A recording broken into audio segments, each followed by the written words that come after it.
यस्यं शवावाति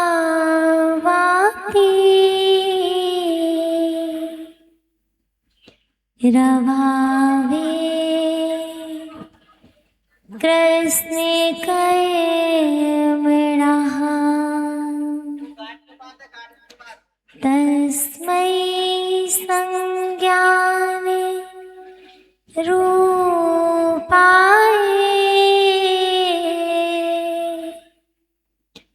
नमोस्तु परमात्मने।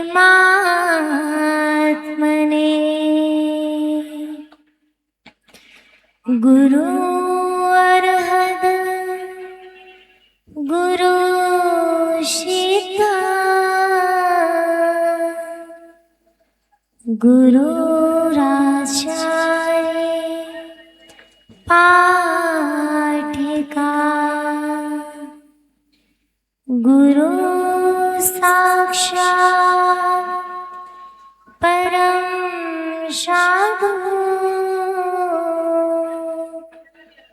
तस्मै श्री गुरवे नमः।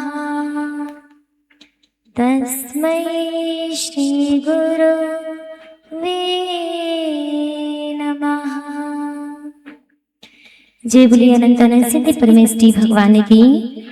24 तीर्थंकर भगवंतों की परम पूज्य गुरु नाम गुरु आचार्य भगवान श्री 60 विराग सागर विमल सागर जी महामुनिराज की परम पूज्य गणाचार्य भगवान श्री 60 विराग सागर जी महामुनिराज की परम पूज्य पट्टाचार्य भगवान श्री 60 विशुद्ध सागर जी महामुनिराज की मंचासीन विराजमान सभी साधु वृंदों की परम पूजनीय मम गुरु मां श्रमणी आरिका विजिज्ञासा श्री माता जी की अहिंसा मई जैन धर्म की जय। बोलेगा परम पूज्य 105 आर्का रत्न ब्राह्मणी श्री माता जी की जय। समस्त चतुर्वेद संघ की जय। सम्यक दर्शन के मूलाधार, सम्यक ज्ञान के करणाधार और सम्यक चारित्र के श्रेष्ठाचार्य स्वरूप आचार्य भगवंतों ने अंतिम तीर्थंकर श्री वर्धमान स्वामी की दिव्य ध्वनि के लिए आगम में लिपिबद्ध किया है।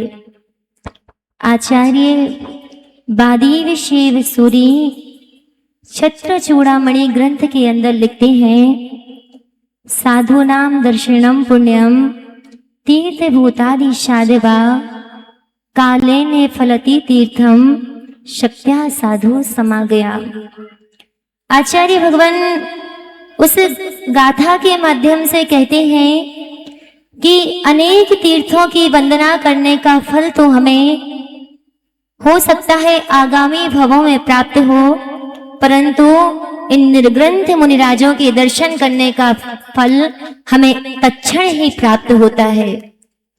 हमारे परम सौभाग्य का विषय है कि आज हमें पूज्य गुरुदेव के दर्शन करने का सौभाग्य प्राप्त हुआ है। पूज्य गुरुदेव ही नहीं, साथ ही साथ उपाध्याय रत्न के दर्शन करने का और इतने सारे मुनि बंदरों का दर्शन करने का सौभाग्य प्राप्त हुआ है। पुण्यात्मा जीव जिनके लिए निरंतर साधुओं के दर्शन करने का सौभाग्य प्राप्त होता है, हम तो नित्य ही यही भावना भाते हैं, जब भी मेरी आंखें खुलती हैं तो पूज्य गुरुदेव के स्मरण से खुलती हैं, और जब ये आंखें बंद होती हैं तो पूज्य गुरुदेव के दर्शन करके ही बंद होती हैं। पूज्य गुरुदेव ने कल कहा था कि यहाँ पर चतुर्वेद संघ उपस्थित हो गया है। आचार्य, उपाध्याय, साधु, आरिका, छुल्लिका और हमारे त्यागी व्रतीगण। तो हम सौभाग्यशाली मानते हैं अपने आप को कि पूज्य गुरुदेव का परम उपकार है हमारे ऊपर कि हमें गुरुदेव ने समूह शरण में बिठाने का अवसर प्रदान किया है। पूज्य गुरुदेव की अनुकंपा, पूज्य गुरुदेव का आशीष कि उनकी दृष्टि मेरे ऊपर पड़ी और मैं सौभाग्यशाली की पट्टाचार्य पद के बाद यदि किसी की प्रथम दीक्षा हुई है तो वह मेरी हुई है। पूज्य गुरुदेव की पहली बिटिया यहाँ पर कहते हैं गुरु बहनें बैठी हुई हैं। पूज्य गुरुदेव की बहुत सारी गुरु बहनें हैं, लेकिन मैं एक सौभाग्यशाली पहली एक ऐसी बेटी हूँ कि मुझे पूज्य गुरुदेव की पुत्री बनने का सौभाग्य प्राप्त हुआ है। और इससे भी बड़ा सौभाग्य जब मेरी दीक्षा श्रेयांसगिरी में हुई, आरिका दीक्षा, तो एक तरफ तो आदि प्रभु बैठे हुए थे और दूसरी तरफ हमारे महावीर भगवान बैठे हुए थे। हम हमेशा एक बात बोला करते हैं कि परम पूज्य गणाचार्य भगवान हमारे आदिनाथ भगवान थे, तो हमारे विशुद्ध सागर जी महाराज हमारे महावीर भगवान हैं। आदिनाथ भगवान क्यों? क्योंकि आदिनाथ भगवान ने यशी मृषि कृषि विद्या वाणिज्य शिल्प कला का उपदेश दिया था, तो हमारे पूज्य गुरुदेव ने हमें संघ में भर्ती किया, चलना उठना बैठना पढ़ना सिखाना व्रत प्रदान किए, और तो हमारे लिए वह आदिनाथ भगवान है। और जिनके शासन काल में पूज्य पट्टाचार्य भगवान के शासन काल में हमने दीक्षा ली हुई है, इसलिए हमारे महावीर भगवान है। देख रहे हैं हम जितने दिन से भी आए हुए हैं, यहाँ पर जो समूह शरण सजा हुआ है, यहाँ पर बहुत सारे भक्तगण ना तो सर्दी देखते हैं, ना बरसात देखते हैं, ना गर्मी देखते हैं, बिल्कुल पूज्य गुरुदेव के पीछे पागलों की भांति दौड़ते चले जाते हैं। जब कल हम आरती में गए तो 5 मिनट में पूरे गीले हो गए। वहां पर भक्तगण आधे घंटे 1 घंटे से इंतजार कर रहे थे। मैं कहती हूँ कौन कहता है कि युवा वर्ग आज धर्म से पीछे है, लेकिन युवाओं को बढ़ाने वाले ऐसे संत भी पैदा होना चाहिए। जहाँ पर पूज्य गुरुदेव वहां बैठ जाते हैं, वहां पर युवाओं की कतार लग करती है। देख रहे थे कल हम 25 से 30 साल के ही युवा वहां पर बैठे हुए थे, 40-50 वर्ष का कोई भी व्यक्ति वहां पर नहीं था। वहां पर थी तो कौन थी? युवा वर्ग थे। मैं सभी से यही कहना चाहूंगी कि भिंड के लोग तो बिल्कुल पागल की तरह गुरुदेव की भक्ति किया करते हैं, जैसे कि पागलों की तरह भक्ति किया करते हैं। जैसे कि बलदेव जी का उदाहरण आता है कि बलदेव जी इतने सुंदर थे कि वहां की महिलाएं बलदेव जी को देख करके अपने बच्चों को भी कुएं में डाल दिया करती थी। ऐसे इधर के लोग इतने पागल हैं कि कुछ भी मौसम नहीं देखते, अपने शरीर की भी परवाह नहीं करते। देखते हैं तो पूज्य गुरुदेव के चरणों में मात्र भक्ति देखते हैं।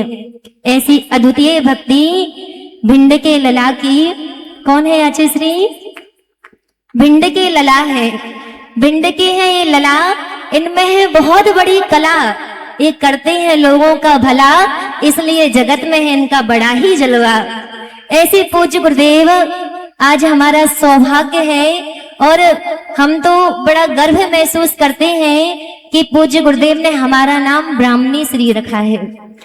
जब भी पूज्य गुरुदेव के पंचकल्याणक होते हैं तो कम से कम 8 से 10 बार हमारा नाम तो पूज्य गुरुदेव की मुखारबिंद से निकल ही जाता है।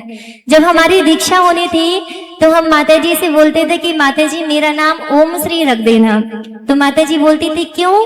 तो हम बोलते थे माता जी आप हर बात में बोलती हो ओम, तो कम से कम आपके मुखारबिंद से हमारा नाम तो निकलेगा। परंतु पूज्य गुरुदेव की कृपा रही, हमेशा पूज्य गुरुदेव बोला करते हैं कि ब्राह्मणी सुंदरी की तरह रहना, ब्राह्मणी सुंदरी की तरह रहना। तो हम यही कोशिश करते हैं गुरुदेव कि हम दोनों माताजी ब्राह्मणी और सुंदरी की तरह रहें। हमारी प्रभावना करने का कोई भी उद्देश्य नहीं रहता और ना हमने दीक्षा प्रभावना करने के लिए ली है। हमारा सिर्फ एक ही उद्देश्य रहता है कि जिन गुरु माँ के पास हम रहते हैं उनके द्वारा धर्म की महती प्रभावना हो। हम कुछ कर न सके या ना कर सके, लेकिन पूज्य माताजी के चरणों में बैठकर के उनके सहयोगी जरूर बन सके। बस हम तो बदनाम हैं कि हम तेज हैं गुरुदेव, हम बदनाम है, हम तेज है, लेकिन ऐसा नहीं है। बस हमारी यही भावना रहती है कि हम पूज्य माता जी के चरणों में रह करके कुछ सीखने का प्रयास करें, पूज्य गुरुदेव की आज्ञा का पालन करें। और पूज्य गुरुदेव हमसे कुछ भी गलती होती हो तो आप हमें क्षमा करते रहना। आपने जब हमें अपने समूह शरण में बैठा लिया है तो हमें यह विश्वास है कि आप मेरी गलतियां बता करके एक दिन हमारे ऐसे कर्मों का क्षय करा दोगे कि आप मुझे उस सिद्धत अवस्था में में भी विराजमान करवा दोगे। और मेरी यही भावना है कि पूज्य गुरुदेव हम हमेशा माता जी के सानिध्य में रह करके अपने कर्मों का ऐसे ही नाश करते रहें, कर्मों की निर्जना करते रहें और आपका दर्शन हमें पुनः पुनः प्राप्त होता रहे। हम लोग प्रतीक्षा करते हैं कि कब हमें पूज्य गुरुदेव के दर्शन हो। जैसे चंदन वाला महावीर का इंतजार करती है, सबरी श्री राम का इंतजार करती है, ऐसे ही हम पूज्य गुरुदेव के दर्शन को हमेशा ललायत रहते हैं कि हमें पूज्य गुरुदेव के कब दर्शन प्राप्त हो। और सच बताएं, जब गुरुदेव के चरणों में आ जाते हैं तो अपने आप शांति मिल जाती है। जितनी भी थकान रहती है पूज्य गुरुदेव के चरणों में आकर के मिट जाती है। हमारी कोई अपेक्षा नहीं रहती कि हमसे पूज्य गुरुदेव बात करें, हम लोग को समय दे। हमें पूज्य गुरुदेव का कोई समय नहीं चाहिए है, वो हमें समय सार पढ़ा रहे हैं। इससे बड़ी समय की बात और क्या हो सकती है। हम चाहते हैं कि हम पूज्य गुरुदेव की साधना में सहयोगी बने, बाधक ना बने। इसलिए हम अब पूज्य गुरुदेव के चरणों में बैठ करके उनकी जिनवाणी का सृजन कर लेते हैं और वही जिनवाणी हमारे भव में काम आने वाली है। बस यही मंगल पवित्र भावना रहती है। पूज्य गुरुदेव, हम तो बोलने के अधिकारी नहीं हैं, हम तो आपको सुनने आए हैं, फिर भी आपका आदेश हुआ इसलिए बोलने का प्रयास किया। जो भी गलती हो आप हमें क्षमा प्रदान करें। और यह भी हमारा सौभाग्य है कि हमें गुरु के रूप में आचार्य विराग सागर जी महाराज मिले और आचार्य भगवान पट्टाचार्य गुरुदेव मिले हैं। और वैसे ही हमें एक और गुरु के रूप में हमें पूज्य आरिका विजिज्ञासा श्री माता जी मिली हुई हैं। सब लोग बोलते हैं बहुत छोटी सी माता जी हैं, लेकिन हम सबसे बोलते हैं कि हमारी माता जी छोटी है लेकिन ज्ञान में बहुत मोटी है।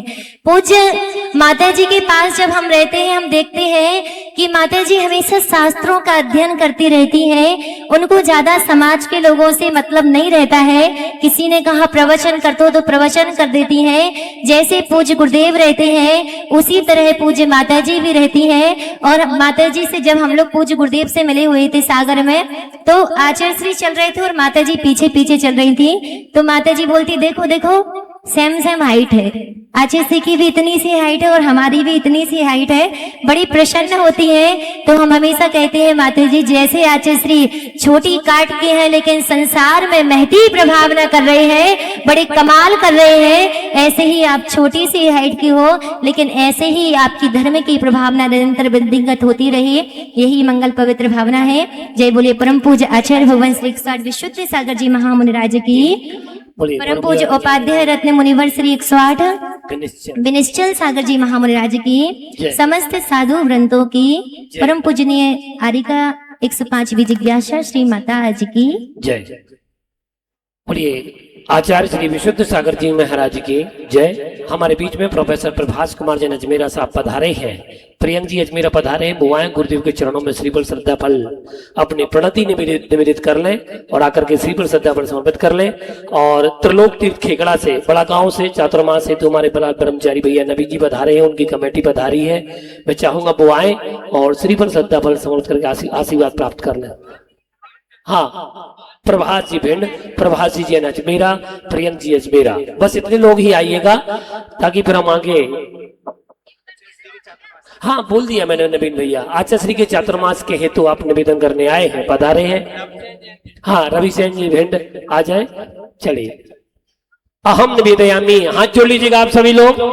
अहम निवेदयामी परम पूज मंचासीन विराजमानाः सन्ति ते बुंदेलखंडस्य प्रथमाचार्य वर्यस्य स्वहस्तेन दीक्षा प्राप्ता परम पूज्य अध्यात्म सरोवर अभीक्षण ज्ञानोपयोगी संत पट्टाचार्य श्री आचार्य विशुद्ध सागर चरणकमलयोः बारंबार निवेदयामः अद्य दिवसस्य ज्ञान कल्याण अवसरे आहारचर्या अवसरे स्वस्मुखारविंदेन दिव्यदेशनाम दास्यन्तु उद्बोध्यन्तु संबोध्यन्तु। हे गुरुवर्य कोटि कोटि सह नमोस्तु नमोस्तु नमोस्तु।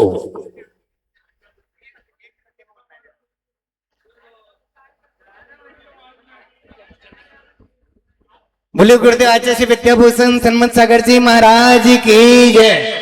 आचार्य श्री विशुद्ध सागर जी महाराज की जय। मुनि संघ की जय। हे गुरुदेव, त्रिलोक तीर्थ बड़ा गांव से 2026 के चातुर्मास के हेतु आपके चरणों में श्रीफल अर्पित किया है और आपको जैसे पहले भी कहा था कि आपको विश्वास दिलाते हैं, यदि आपका चातुर्मास त्रिलोकतीर्थ बड़ा गांव में होता है तो एक ऐतिहासिक चातुर्मास आपका होगा। आपने बड़ौद की धरा पर भी चातुर्मास किया है, अन्य धरा पर भी चातुर्मास किया है, लेकिन जो त्रिलोक तीर्थ में चातुर्मास होगा वो एक ऐसा चातुर्मास होगा कि कहीं आपको ऐसा चातुर्मास नहीं हुआ होगा। गुरुदेव सिर्फ आपसे एक ही प्रार्थना है, आप हमें स्वीकृति प्रदान करें जिससे हम अपनी चातुर्मास की तैयारी करें। आपका चातुर्मास त्रिलोक तीर्थ में हो, हम ऐसा आपका आश्वासन चाहते हैं। आपके चरणों में बार बार नमस्ते करते हैं। नमस्ते गुरुदेव।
ईनात्मा बुद्धता